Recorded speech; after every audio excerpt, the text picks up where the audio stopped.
Hello, everyone. We are right at the top of the hour, so we can get started. Welcome to another Freestar webinar, our last one of the year. Whether you're joining us for the first time or if you've been here before, we're happy to have you. So as you may know, we're here to talk about some of the biggest trends in ad tech and dig into some practical strategies publishers can use into 2025. We've got a great group of panelists with us. So Kurt Donnell, our Freestar CEO, Heather Carver, our Chief Revenue Officer, Jamie Murphy, VP of Product, and Lindsay Valdez, VP of Audience Strategy. A couple of quick things before we get started. So feel free to drop your questions in the chat as we go. We will save time at the end to answer as many as we can. We will be sending a recording of today's webinar straight to your inbox afterwards. So no worries if you miss anything or want to refer back to this. And if you have any questions for us, feel free to shoot us an email at hello@freestar.com. With that, I'm going to hand it over to Kurt. So there you go. Awesome. Thank you, Kurt. For those that don't know, I'm Kurt, CEO here at Freestar. Really do appreciate everybody joining us here today. Hopefully we can share some helpful information, kind of make some predictions for next year that undoubtedly will be wrong because we are in ad tech and we never know what's going to happen. I think this year was another good example of that, another interesting year, both in terms of traffic and ad spend. Say like most years, it feels like it's been about 5 different years when we look back on it over the course of the last 12 months, starting off with whether or not we're going to fall into a full-blown recession. Thankfully, we seem to have landed that plane. We then moved into cookies. Are they going away? Are they not? Google says, just kidding. They're not going away, even though when we get into predictions, they probably are still going away. Spent some time cleaning up MFA, and I think that's a very good thing. There's been a flight to quality. We'll touch on that a little bit, but kind of cleaning up some of the supply out there and putting better value on the high quality publishing that so many of our partners do and so many other folks do. So with that, that was kind of the first quarter and, into the beginning of Q2, feeling like things are good, missed the recession, everything's fine. And then Google says, hold my beer. Here is generative AI search, going to crater all the traffic for the publishers, which we really certainly appreciated. As Lindsay will touch on later, thankfully, a little bit of that has bounced back, but I think it's kind of a new world now where Google AI search is here to stay. We saw Search GPT get announced, and there's going to be certainly some changes around that. So we'll touch on kind of ML, AI, and what that means. Further complicating things, more privacy regulations around the world. Australia just had a new one. We're seeing states pop up right and left here. I think that's something that's going to keep playing out for the next few years and may impact cookies and a host of different things, but certainly a trend that we saw this year that will continue. Bright spots, though, into the second half. Obviously, the elections in the U.S. brought quite a bit of spend, which buoyed things, particularly as we headed into kind of late October and into November. Had a little bit of a strange timing with the holidays, with Cyber Monday actually slipping into December, but November buoyed by election spend. So seemingly a pretty good Q4 and overall increase in ad spend throughout the year, which has been good once we got the traffic thing sorted out. And just to put a cherry on top, the DOJ and Google are going at it in a couple different antitrust cases. So who knows who's going to own AdX or GAM or Search or anything here going forward. So plenty of fun things coming up. Several of these are probably worth a webinar in and of themselves, but given we really focus on helping publishers maximize revenue, we're going to focus on the key drivers in that arena. The first of which is really kind of traffic and audience trends. The second piece is monetization, both kind of what we're seeing on the supply and then more importantly, the demand side. And then of course, the tech that underpins this and is related to all of publishing. So kind of 3 different pieces to that. As Caroline said, we've got an esteemed panel of folks here today. We'll start off with the kind of traffic and audience side of things, given that is the core of all monetization. You got to get the eyeballs there to do some work. And it's been definitely an interesting year on that front. As Caroline mentioned, Lindsay leads our audience strategy team that encompasses both helping publishers with things like SEO, but then also on sort of audience monetization side of things, some of the audience ID providers and various things. She's got a pretty good view of the whole thing. So we will start there, and I will kick this off to Lindsay. What are the biggest trends you've seen sort of as it relates to traffic? Obviously, I alluded to the generative search stuff, but what have you seen throughout the year? Thank you so much. It is great to be here. Hi, everyone. What a year it has been in traffic for publishers.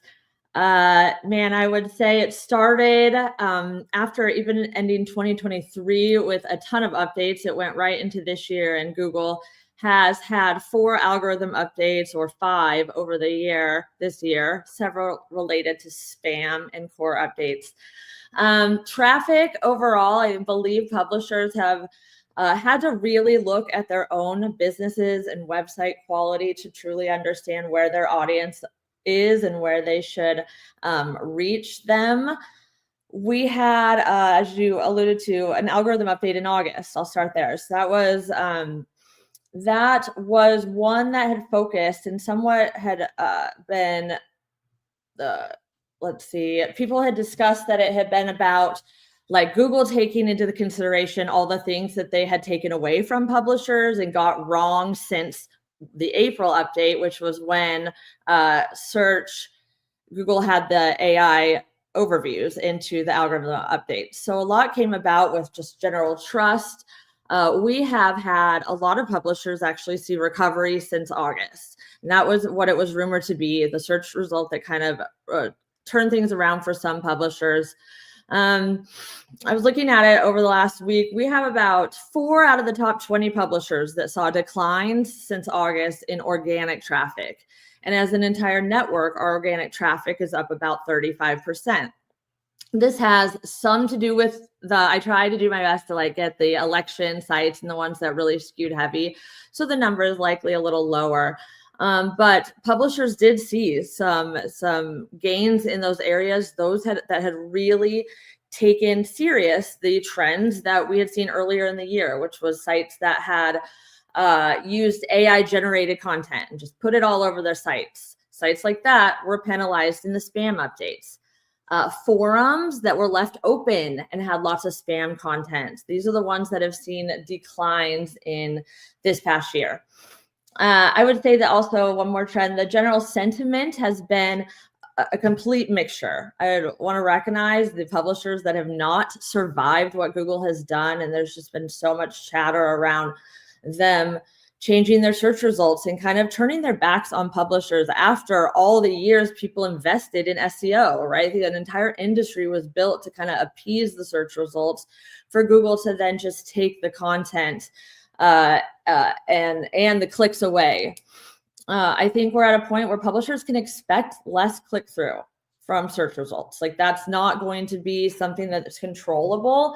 However, there's ways to optimize around that for the brand too, and to really focus on building your brand, and the search results will almost kind of support publishers in getting even their marketing efforts out a little bit more. Were there content categories you saw get hit harder than others? Yes, I would say leading that by far was shopping content and affiliate content, low quality. The one that hurt a lot was subdomain. Subdomain, it's called reputation abuse, and it's where publishers, Heather, you and I dealt with this on how we kind of came to the table to advise publishers did not take this route. When their traffic starts going down, they get desperate. We saw editorial teams laid off, huge publishers that went under that we had loved over decades.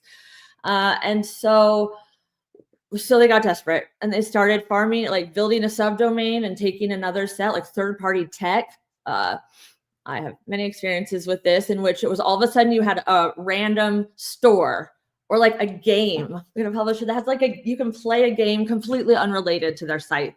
Tactics like that, quick wins, took a lot of hits this year. So e-com, also with the search result layout pages changing, e-com, all of a sudden products are displayed in a different way. All of a sudden Google said, we're going to value the manufacturer over the blogger that did a top 10 roundup list, because we're not sure like where the trust lies in that. Food, I think it's at risk, and it has been. The sites that are just DIY or just like listicles, content that can be easily replicated by AI and doesn't have any thought behind it and sort of critical thinking, or they don't offer anything behind as far as the business or another model of product line or things along that. And it's not so much vertical, but I would say the tactics people were using when they were spammy. Like, old stuff's not working anymore. And it really has become about who's going to be the best quality out there that's going to continue to be not only in Google, but also in a lot of other traffic areas. I think it's a trend we've seen in general is just a bigger push toward audience, not exactly contextual in the historical sense of it, but who has the best audiences. We'll get into a little more on the monetization side as our new favorite buzzword, because it's ad tech. We had to make up some new ones, was curation this year, but it really goes to the audience and who has engagement around certain affinities there. Something that we have sort of talked about a lot internally is the importance of publishers having kind of utility to their audience, whether it's sort of a true utility site where you go there to check the news or the weather, or even casual gaming where you offer something very specific to that audience and what that may be. I think that's really important for folks. And I think there's ways that you can kind of game that, like you said, adding gaming or sweepstakes or whatever that may be to a news site did not get rewarded very well. But if you build a loyal audience around something that really is the core of what you do as the site itself, that seems to have been rewarded. Would you agree? I would absolutely agree. And it's those businesses. I mean, you were certainly in a better spot if you'd started this prior to this past year, in a sense of like turning a blogger into a brand or turning your content into something more. They're in a much better place if you're sitting with brand reputation right now. And I believe, not to get right into predictions, that the coming year will be a lot about publishers as marketers as well, and publishers building where, like, instead of looking for sign up forms, you're looking for sign up genius. You can't go wrong there. A user will find a website via Google, via any sort of search engine or search capabilities, and that's more controllable. You can control your brand reputation, how you deal with customers. You can control your interactions with them, and the ways in which you build good products and good information. Publishing inaccurate information right now it's just like, as you continue to blow it with people and understanding your brand, you're going to struggle in all areas, but they all sort of work together, I'd say, on all traffic fronts. Switching gears a little bit to kind of the other part of your job, which is working on the sort of identity side of things, whether that's the live ramps or ID5s or UID2s. What did you see sort of transform over this year? What were the big changes? What kind of do you anticipate will continue to move forward there? Yeah, I think it was an interesting year as we really had to think about the open web and what it meant to users and brands. I talked to publishers that refuse to collect first party data. It's very rare, but I've heard it, like, on a stance, like, we're not collecting and storing data all the way until a single sign on and forced subscription models or forced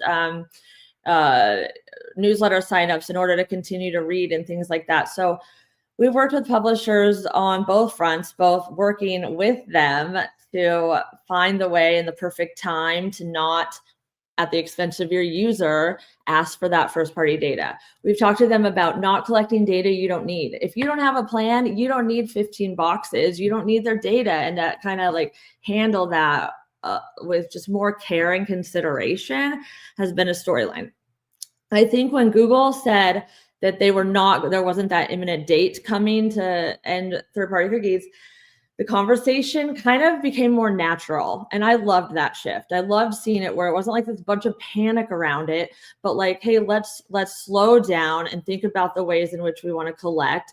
It almost actually like made publishers more willing to test some of our identity solutions, because it wasn't like all dependent on this, and they felt like they could change it or decide not to invest in those areas. The IDs, I believe, at least to some extent, are here to stay. We work with about 11 or 12 in various capacities, and they're working. However, I think there's a lot of work still to be done from the buy side and finding the right ID and the overlap and understanding really what the uniqueness is in each of these identity vendors.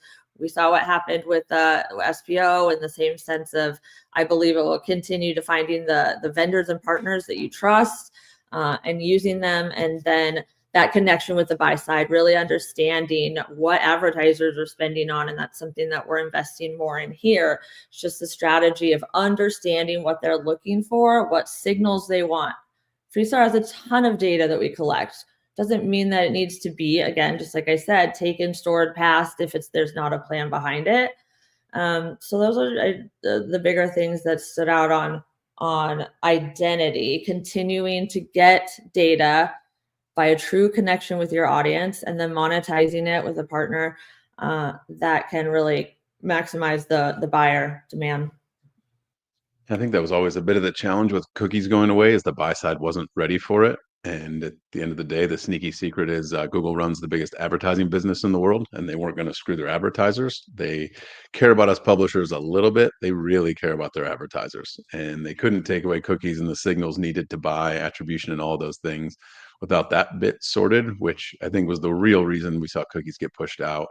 That said, I think for other reasons, privacy regulations and such, cookies will eventually fade away, but it's kind of happening in the more organic way that it should. We're seeing the buy side lead into this. I've already mentioned curation once. We'll probably do it 30 times on this, but that's a piece of this whole thing where buyers are finally taking the time to understand what they really want a little better, understanding these third-party ID providers and the value that they do and don't provide in certain ways. And so we're getting to a more natural shift out of cookies, which were never really meant to do what they've ended up doing, but it's happening probably in the right way. But it's because the buy side has leaned in from my standpoint. So it's good to see it continue to happen. Plug for Freestar, as Lindsay said, we do manage all this through a whole identity testing framework. And from a publisher standpoint, you can't just kind of choose one. You're going to have to use all of them to some extent because different buyers want different things. Different signals are stronger in certain verticals or markets. So make sure you're thinking about that pretty broadly. Switching gears and looking forward. So sorry, I would also hope the same for the search results, that we don't see Google fully turn their back because of what you just said, the publishers, the money, the advertisers. Can they show as much in those search results on an impression level as all the websites and all the impressions do when the user gets there? So that's my tiny bit of optimism around Google search. It is a product. But I do think they're trying to make it innovative and interactive. And Google, they have various tools that can continue to hopefully drive traffic for publishers to do that. Kurt, one thing I wanted to jump in just briefly on is in terms of the identity framework testing, it's about ongoing testing. We see results from different ID providers, and it's changing constantly over time. And as the buy side changes, as the identity providers and the signals they're passing change, it is definitely an ongoing thing. It isn't where you're going to select your 3 or 4 or 5 or 6 IDs and then stand pat. It is constantly a moving target. So that is something I definitely want to emphasize to everyone. Yeah, I think it's absolutely vital in all aspects of this business. Things change so quickly. Obviously, I just ran through a few of the changes this past 12 months, which in many industries would have been 5 years worth of change. And we see that happen just so incredibly quickly and dynamically, which is something I love about it. I left ad tech for a minute and came back because I guess I love the chaos. But with that, you've always got to kind of stay on your toes, and important to be testing. Lindsay, as we look forward to 2025, give me your 30 seconds of predictions. What are we going to see? 30 seconds of predictions. AI continue to rise. However, if it's not helpful content, you're not going to do well. Focus on the content. You'll continue to grow traffic. I believe that social, something's going to happen there. Either Blue Sky, some sort of platform will come to put the community, the value back into communities. People talking about niche things and that. Those are my biggest predictions. It's going to be about knowing your audience, that curation aspect. Something we focus on here so much is the quality. We double down in various areas this year to really make sure that as publishers on board, they're amongst good other publishers of similar verticals in which we can curate and maximize in that way, as well as audience targeting in a more sophisticated manner. So I think the focus on quality and reputation will continue. AI will continue. And then that direct piece, focus on building your brand, and people will find your site. I love it. Good advice. All right, we're going to switch gears a little bit and switch to the monetization side of things. Everybody's favorite, more money. Heather, what were the big things that you saw this past year? Obviously, we alluded to curation. There's been, I think, some format changes. What are the biggest things that you've seen over the course of the last 12 months?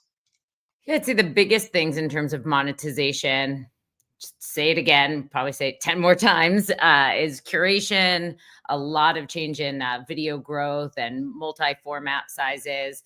And we've also talked about the flight to quality and how that's changed monetization and where buyers are spending their money.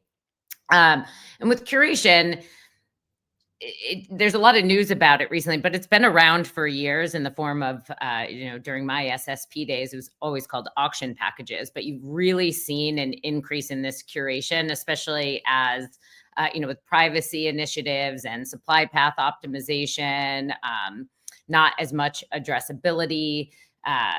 There's been a big surge in this curation and more of an emphasis put on that, in particular with the top supply side platforms. It's funny now that SSPs are still experts on the supply side. So we partner really closely with our SSPs to make sure we're sending the right signals, but they also have very large demand teams. And that's super beneficial to publishers and for us helping our publishers to make sure that these SSPs are really helping to protect the open web and bring more spend away from the walled gardens and helping buyers really scale their buys to quality publishers. So, curating lists away from MFA publishers, making sure they're curating things using different data sources, whether that's like an Audigen or Experian, tentpole events. So if there's Olympics or, certain other sporting events, quality signals like viewability, video completion rate. So there's a lot of different curation happening across these top SSPs that has been a huge trend. And I think that's going to continue into next year.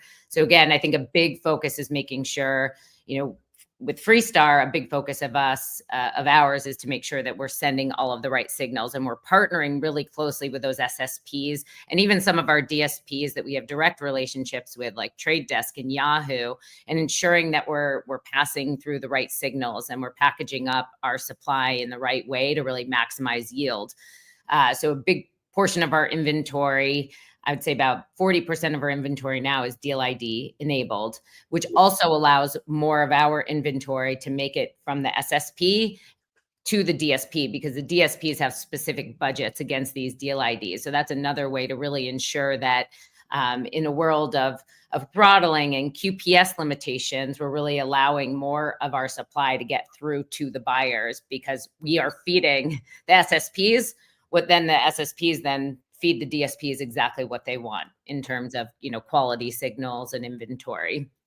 The next monetization trend this year is video. It's been tremendous amount of growth. I think Freestar, we're about 80-90% year over year growth with video. So there's been a change in video regulations with the placement and the different classification of outstream. So what we've seen is a lot of our publishers have tested different strategies, maybe had an accompanying content video player. And a lot of the video partners that we work with now have standalone video, not needing to have that accompanying content. It's essentially treated the same way as, video ads without any content. So we've experimented with a lot of different ways we surface our video and different video players. There's also a lot of increase in mobile traffic. And so video, the way that it shows up on mobile, you have to be really sensitive to the fact that it's a smaller screen than desktop. And a lot of our publishers have a lot of mobile traffic. So that's another area where we've seen, if you have a sticky video and you make sure that the viewability is better. So there's a lot of testing that has had to happen around that to ensure that the video has good viewability metrics and other things and doesn't have a poor user experience, which is obviously not going to be good for publishers who are creating great content. You don't want video, covering the content, creating a really clunky experience. So that's something we've really focused on with our partners too, and our publishers to make sure that mobile experience for video is good. We've also seen multi-format in terms of video show up. So a lot of our supply side platforms we're working with, there are a lot of ad units now that can accept native formats display, but also are starting to show some video ads as well. consumers are used to seeing video ads. So that's been a really great way. We have partners like Index Exchange, who we were an early beta tester for with some of their video formats that they were rolling out. And they've seen great results with the buyers that they work with. And again, consumers are used to seeing videos. So tends to perform really well as well, and then brings higher CPM and yield. And then the flight to quality we talked about a little bit. So Jounce had mentioned at their summit earlier this year that in 2023, the ANA had highlighted a study to advertisers. So the Association of National Advertisers called out that a huge amount, I think about $13 billion annually, was spent on these made for advertising websites that were really just siphoning money off, had some good viewability metrics, but really wasn't bringing true value to advertisers. So cut to, Q3 of this year, I think it went from peaked at about, John said 30% of ad requests were coming from MFA sites. That is down to, as of Q3 this year, I think about 5% of ad requests are coming from MFA sites. And that's primarily because you have large SSPs like Index Exchange removing all of the MFA off of their platform. Buyers don't want to buy that inventory. So we are seeing, again, buyers really clamoring for that quality supply and making sure that their budgets are actually going toward the inventory and publishers that are creating good quality content that consumers actually want to spend time on. And that also is translating into better buyer outcomes as well. So buyers want to spend their money there. Now that they're consciously moving away from MFA supply, they're seeing these better attribution metrics, and that's going to really benefit the publishers who, to Lindsay's point, are spending their time focusing on quality content and creating good consumer experiences and closer relationships with their users, rather than just kind of some quick throwaway listicle type AI generated content that really isn't providing value to the consumer and definitely not to the buyers. So it's going to be really important to focus on that quality to make sure that buyers continue to put their money toward this quality supply. Feels like we're kind of a period of maturation of the industry in general. I think for a long time, it was sort of swept under the rug. I mean, 30% of sites being MFA, not very real content there. That is not great, but it was cheap reach and it met KPIs. And I think the whole world from the buy side to the supply side are kind of coming to terms with, we've got to clean this up a little bit, which has been good. I think we've seen that in some consolidation, even on sort of the SSP side, where the spend's going through the best pipes, not people that are just reselling everything, and kind of supply path optimization. It's been a year, maybe a couple years of reckoning, I think, on some of that, of looking ourselves in the mirror, acknowledging what was just sort of in there as tax or done just because there was a way to make a buck. It's been good from our standpoint anyways to see that get cleaned up. I've been grateful for that portion of the market to kind of get pushed away, where the dollars are flowing to the real publishers, and then the traffic from Google's standpoint is going to the real publishers. It seems to be kind of all sides of the equation: traffic, monetization, supply path optimization. Everything is really focused on quality in general. And certainly the publishers we've tried to work with, that has been a goal, but it's nice to see them rewarded because they put in so much time and energy to do this right. Probably felt like they got screwed for a long time. So I think this is a good growing up of the industry. I guess just quickly, we'll put you on the spot here. What is the future of the SSP? It's been interesting as DSPs have reached to publishers, SSPs are reaching to the demand side more. Like, what do you think shakes out in sort of the DSP, SSP world in the long run? In the long run, I think there are going to be clear winners in the SSP space, those that are omni-channel. I mean, they still have a lot more, having spent 10 years at an SSP, they still know publisher inventory better than the DSPs do, which is why curation is so big, right? Because the publisher and the SSPs work so closely still with their publishers, like Freestar, where we really help them understand our inventory. Now there's some of the bigger DSPs like Trade Desk who are getting there, but the SSPs really truly are experts on the publisher inventory. But what I think is going to happen is there are going to be winners, probably 4 or 5 really big omni-channel SSPs that are already doing a great job at creating great relationships with the holding companies, agencies, brands directly. They're providing the tools and allowing those buyers to be able to diversify their spend and not just put it, if you're an agency, if 90% of your budget goes to Facebook and Google, probably not the best thing. And there's a lot of content, a lot of wonderful content outside of the walled gardens. So it's really, the SSPs have done a tremendous job. The larger ones, Index Exchange, Magnite, Pubmatic, OpenX, at creating these buyer relationships. And I think what's going to happen is there's going to be a lowering in the take rates, and those SSPs are going to have massive volume, omni-channel footprint. It's going to be audio, digital, obviously CTV, and they're going to get bigger share of those budgets. I'm thinking take rates will come down, but their volume will go up.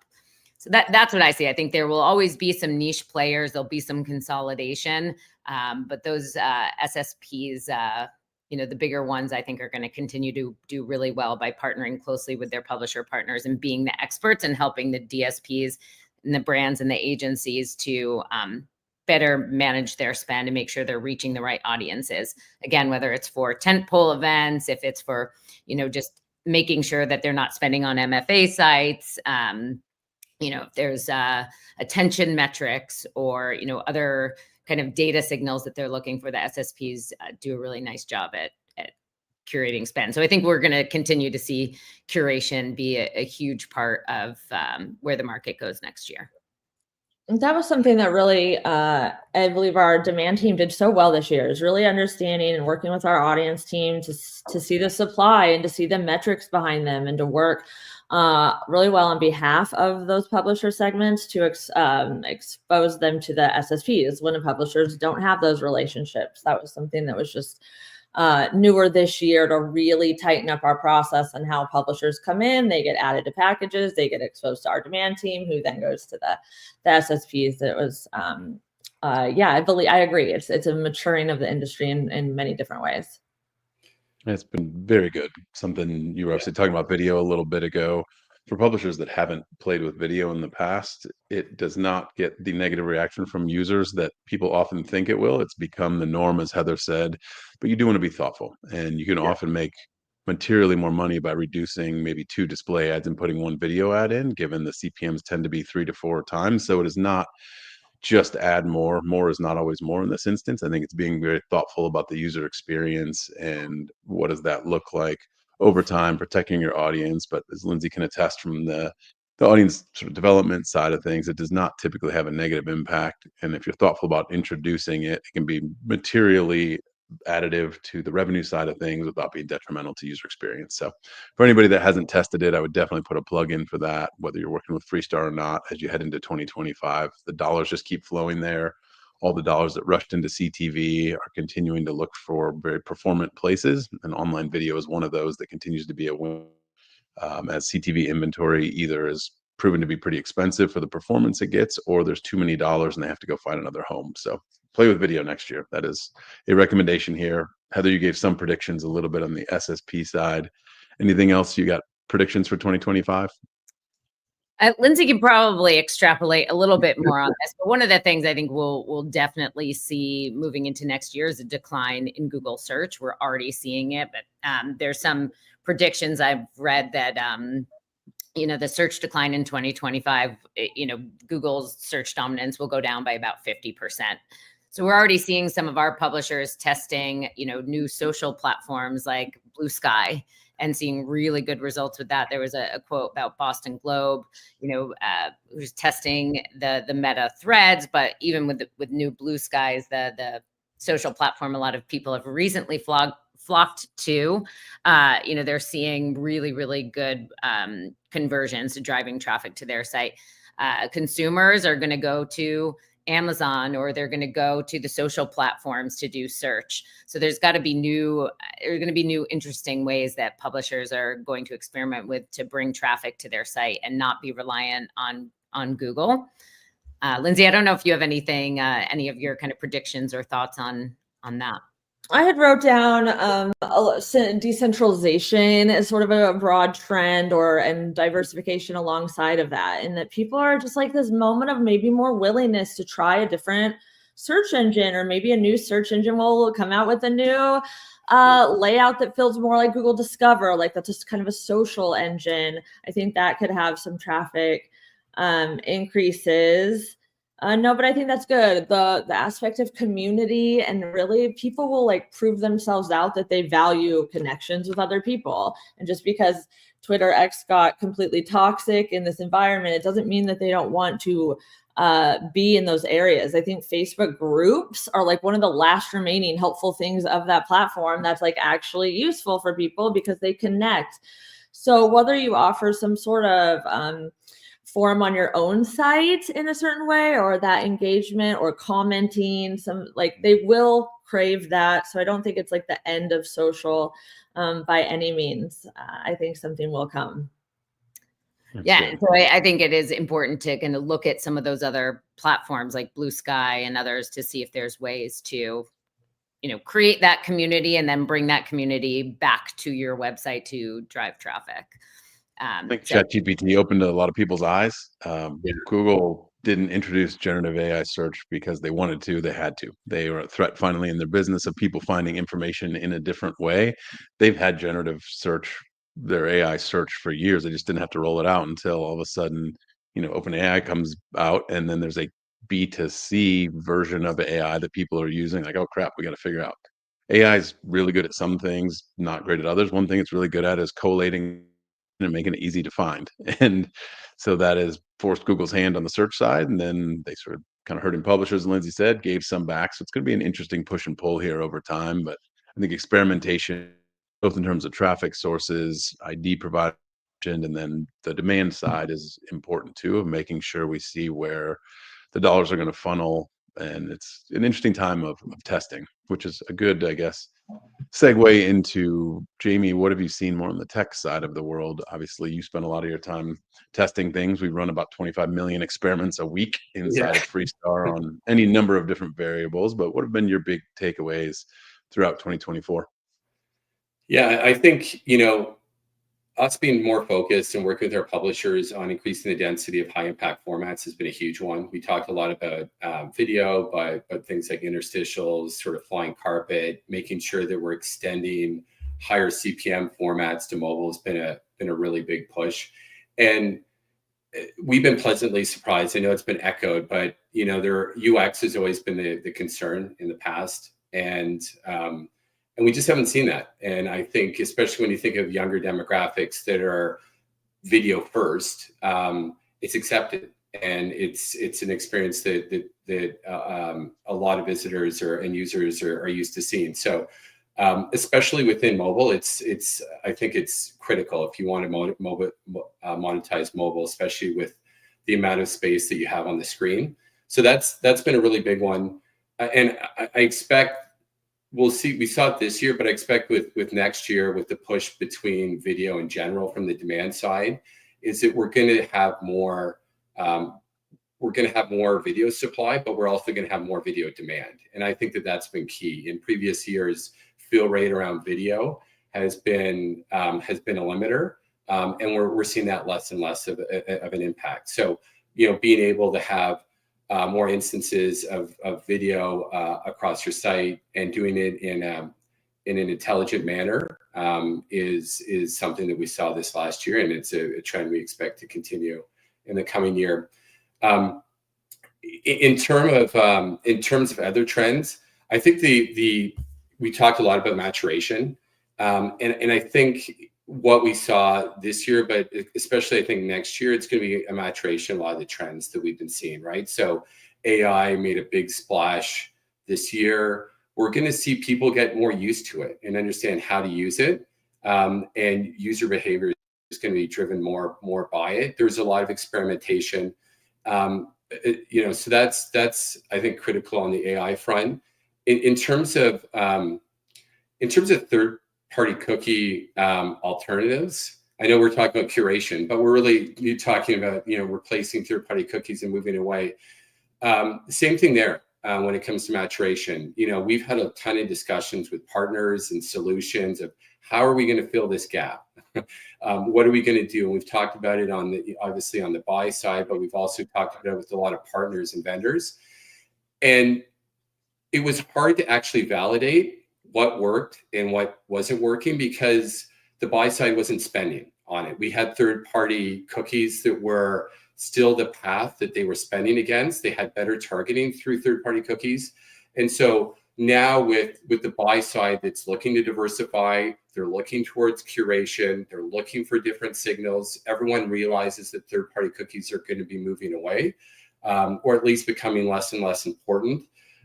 We're starting to have a better understanding of what works and what doesn't work. And we really saw that especially around testing different ID vendors. And that changed throughout the year in terms of what was making the impact. And we also saw there was a lot of variance between site to site and audience to audience. It wasn't necessarily about sites, it was more about audience and segments. So those have been sort of the big trends that, you know, that we've seen. The one thing that I think that's also kind of really interesting to from a product and engineering standpoint, you talked a lot about the 25 million experiments. You know, over the past couple of years, we've been on a journey of really becoming a data first sort of company to be able to support our publishers, where we couldn't rely on third-party cookies. And so, you know, we do millions of experiments daily in terms of, you know, flooring parameters and trying to understand how we can optimize our dynamic floors. We're doing 25 million experiments in terms of developing different cohorts. And we're doing, you know, billions of auctions every month. And so it's been really working, utilizing our machine learning models, maturing those, continuing to build our data science teams to be able to stitch all this together, and working with partners to be able to work with SSPs and DSPs to send the right signals. It's not necessarily about the sheer volume of data, but it's taking deterministic data, it's taking probabilistic data, combining the two, and then sending it in a way that buyers are actually going to spend against. And so those have been a lot of the discussions, and it's real now in a way that it wasn't necessarily before. Before cookies going away was less of a thing. Yeah, it's interesting how this all ties together, and you see both the pros and the cons of AI. AI spitting out a bunch of content, not very useful. AI letting you exceed human potential and run millions of experiments a day on the flip side is unbelievable in the monetization piece. And I think this is something kind of the point of maturation. We're going to see AI obviously grow here over the next couple of years, but it'll find its spots because it's really good at some things and not great at others. And figuring out as a publisher how you can harness that. I think just creating a bunch of junk content isn't the way forward.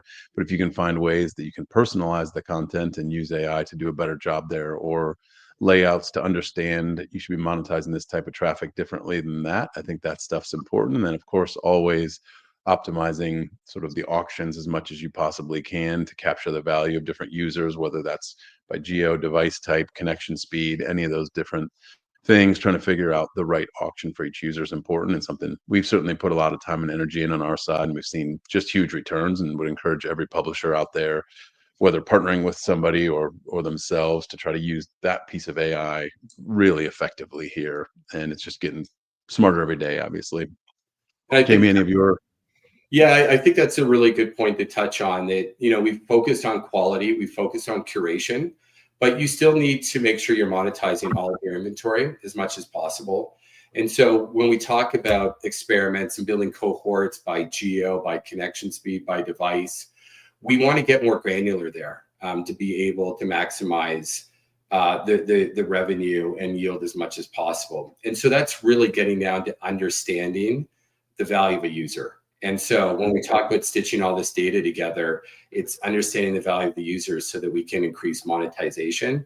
You need to take a look at all of your inventory, making sure that you're supporting all of your inventory, not just only monetizing the high value inventory ultimately, if you want to increase your overall revenue. I think that presents an opportunity too. The more that, you know, publishers know about their users and first party data, we're seeing, you know, the SSPs, but even on the Freestar side, getting closer to the buyers directly. Yeah. And the pendulum is swinging back to, you know, publishers knowing a lot and controlling a lot of the data. Whereas before, I think in the early days of programmatic, was a lot of cookies. Publishers didn't even understand what buyers were targeting. Were they retargeting? You know, what data are they layering on? What third-party data? So it's nice to see, you know, we can use this machine learning to be, you know, even more efficient. And then there is still that human element and that business development element and sales of then going and talking to buyers and our SSPs to say, hey, we have a lot of great information, a lot of data that you don't have.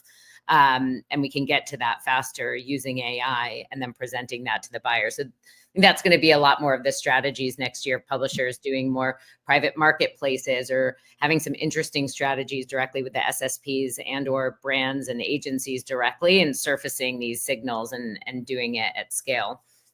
Yeah, That's something I'm really excited about, combining AI and then also with some good, you know, kind of people and relationship side of things to be able to, you know, capture more budgets and give buyers still the outcomes they're looking for. And that's exactly, I think that's bang on. That's exactly, you know, the discussions we're having with publishers is that for open market, you know, machine learning, AI to drive a lot of that, so they can spend more of their time closer to the buy side, working on direct and working on PMPs and those sorts of things. So yeah, that's exactly kind of how we're thinking about when we build automation.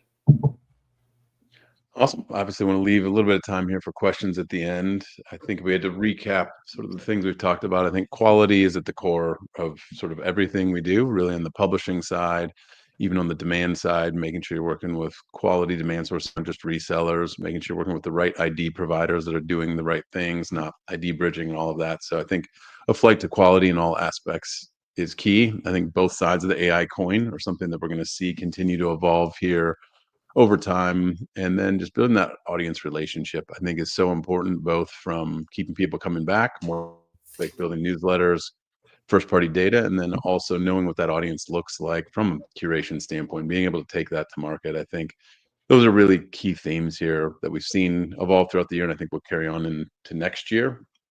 As I think maybe a little more broadly about the market, there seems to be consensus from all the major holding companies. We're going to see another good growth year just in terms of overall advertising spend, maybe a little bit slower than 2024 just because the election spend isn't there, but most of the major holding companies are still anticipating a 6-ish% growth overall in worldwide ad spend. So positive trends there. You know, on the traffic side of things, you know, who knows? I think experimenting across the board is going to be important, and that world will certainly change. And we've seen that happen so much even over the last decade of how people find information. You know, social didn't really exist, you know, 10, 15 years ago, and that became the primary way people found information. It's going to continue to evolve here over time. So while the Google search stuff can be scary, we always battle through. I think there's been a little bit of a shift back to the open web as we've seen certain areas, I will leave nameless, become cesspools. Advertisers don't want to be there. And I think the walled gardens are less interesting than they were before.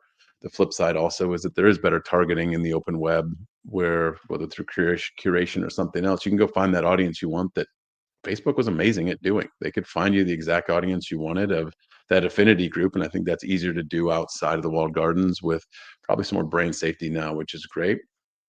And the last thing I will predict for next year is I don't know what's going to happen because the only constant is change. You know, cookie will still crumble somehow. What does that mean? I don't know. Privacy regulations are going to still keep popping up, and they're going to have some impact on things. How broad sweeping those are, we don't know. There's a bunch of new governments across the world that may do some pretty crazy things, or they may do nothing. It's tough to know. I think we got to always stay agile on that. It's something that, you know, putting in a plug for Freestar, you get the benefit of experts. We get 200 people, and we like to say kind of experts helping experts. You guys are great at what you do, and we're great at what we do, but a dedicated privacy council that can help run that gamut for you. I certainly don't understand it, but Matt McElwain on our team does, and that's a great thing. I think the Department of Justice and Google will have something happen. I don't know if it's on search. I don't know if it's on AdX. I don't know if it's on their ad server, but I think we'll see something happen, although it will certainly be tangled up in courts for a long time. I think there'll be some pretty good indication of what's going to happen to some diversification of Google one way or the other. I'm not sure if that will actually have the full shoe land in 2025, but I think we'll probably have a better idea what that looks like. And then the last piece is I think we're going to see more consolidation of the market. And you go look at the Lumascape, there's way too many companies on that. We don't need that many people. Heather alluded to the fact that we don't need that many SSPs, we don't need that many identity providers. I think we'll see consolidation. The mergers and acquisitions market and IPO market are kind of opening up. We can sense that there's a little bit of that heating up. So I think you're going to see more deals getting done, some of the bigger players scooping up some of the smaller ones to get the capabilities. And I think that's a good thing. Most mature markets go through that stage. We certainly don't want to get to the monopoly stage of Google, but you also don't need to be working with 50 people to do the same thing. And so I think appropriate consolidation is going to be a good thing we see next year. Obviously, if Freestar can help with any of these things, you want to chat, please don't hesitate to reach out. As Caroline said at the beginning, you can ping us at hello@freestar.com, or if you want to chat with me, I'm happy. It's kurt.donnell@freestar.com. Give me a shout. Happy to jump on the phone, as is anybody on the call here today, our whole team. Certainly appreciate everybody taking the time out of a busy holiday schedule right now to jump on here today. And if we can ever be helpful, please don't hesitate to reach out. With that, we will open it up for questions. Do we have anything, Caroline? The chat is open if you want to hop in there. Looks like you guys might have answered everything that anybody had. So I don't think we have any questions at this time. I did want to chime in, actually, hot off the press. One of our great curation partners, Audigent, was just acquired by Experian. So I think already accelerating into our predictions of next year of we'll probably see a lot more of that consolidation, which I think is a really great thing, especially for open web publishers. Seeing that consolidation and really doubling down on relationships with advertisers to help bring more of that revenue to our publishers who are creating really great quality content, close consumer relationships. So definitely think that's going to continue to accelerate into next year. And there's going to be some really big players that have a lot of influence in making sure spend still makes its way to the open web. So very bullish and on that, and excited about it and what that means for Freestar and all of our publishers in the open web. Sounds like we just turned into a breaking news outlet. So thank you for that news webinar. Right now. I believe Audigent being acquired could have been one of our predictions for the coming year that we talked about a few weeks ago. Good job. There we go. Congrats to Audigent and Experian teams as we close this out. Mm-hmm. Exciting. An amazing team over there. They've been doing some good work and will continue to do so. Much like everybody that's listening here today, thank you guys so much for jumping on. If we can ever be helpful, as I said, in any way, shape, or form, don't hesitate to reach out, if only to just talk shop. We clearly love this stuff, probably way more than we should. So if we don't hear from you, have a great holiday season, and cheers to a great 2025. Thank you, everyone. Thank you. Thanks. Happy holidays. Happy holidays.